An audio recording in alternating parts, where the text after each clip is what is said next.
From downtown to the counties, time now for the Top 7 at 7, where we bring you the 7 stories making the biggest impact in your communities tonight. I'm Blair Sable in Ellicott City. The government shutdown continues into its second week, disproportionately impacting Howard County, where 11% of its workforce is employed by the federal government. On Monday, county leaders presented a comprehensive overview of resources available to federal workers and contractors, from foreclosure prevention to food assistance, as well as payment programs for school lunches and energy costs. To all who are concerned, while we are too concerned, we're with you. You're not alone, and we'll navigate these challenging waters together and get to the other side. They say anyone impacted by this shutdown should not wait until their first missed paycheck, and they should ask for help immediately. We have more resources that were talked about on our website at WMAR2news.com. In Ellicott City, Blair Sable, WMAR 2 News. A school bus crash in Woodlawn this morning injured 7 students from Windsor Mill Middle School. It happened at the intersection of Rolling and Dogwood Roads.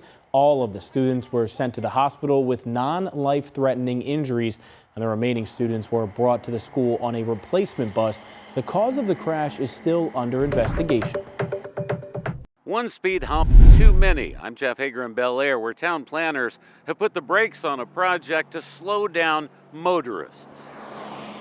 Plans to add a speed hump here in the 500 block of East Broadway have been in the works for 2 years, and neighbors even circulated a petition to, well, get them over the hump. We met the standard. 81% of the neighbors want the speed hump. They think it's warranted. They think there's a risk here of people getting hurt.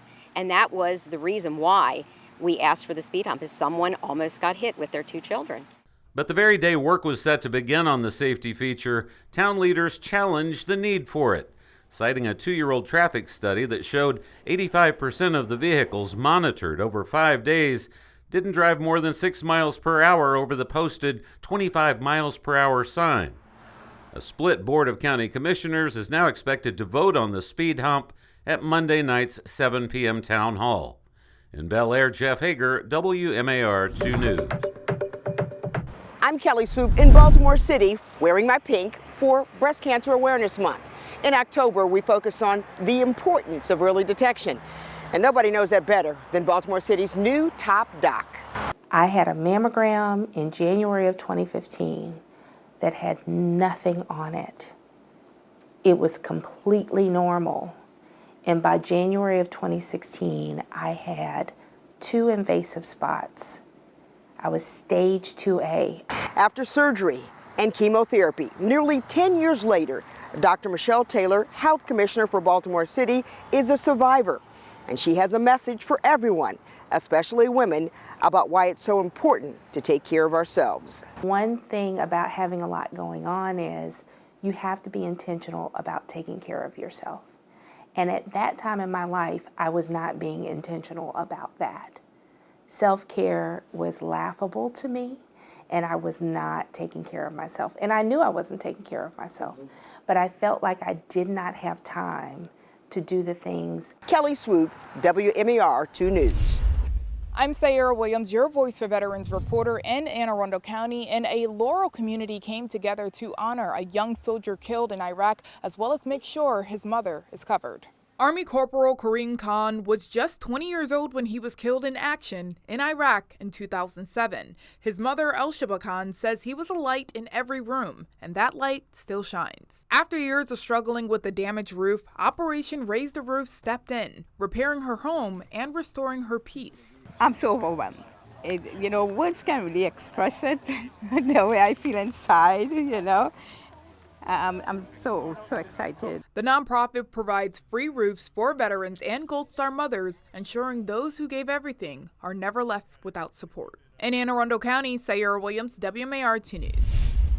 Following Sunday's 44-10 loss against the Houston Texans and beginning the season 1-4 on the year, the sense of urgency in this building is extremely high. Coach John Harbaugh says all is not lost, however, and he says a lot of decisions need to be made in order to turn this season around, leading to some much-needed improvement.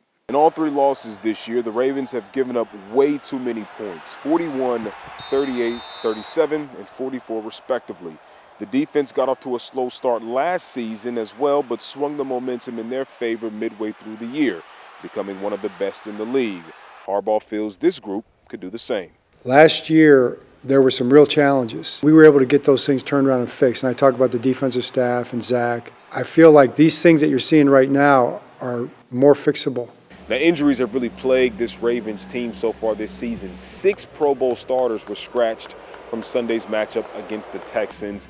Coach Harbaugh says he plans on monitoring their health this week and giving us an update later on. I'm Xavier Wary, WMAR 2 News.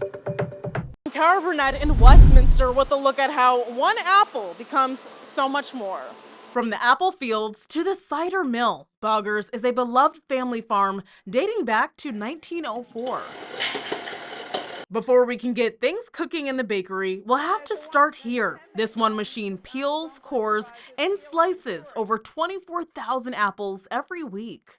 We could sell fresh apples, but people really liked them when they were in a pie.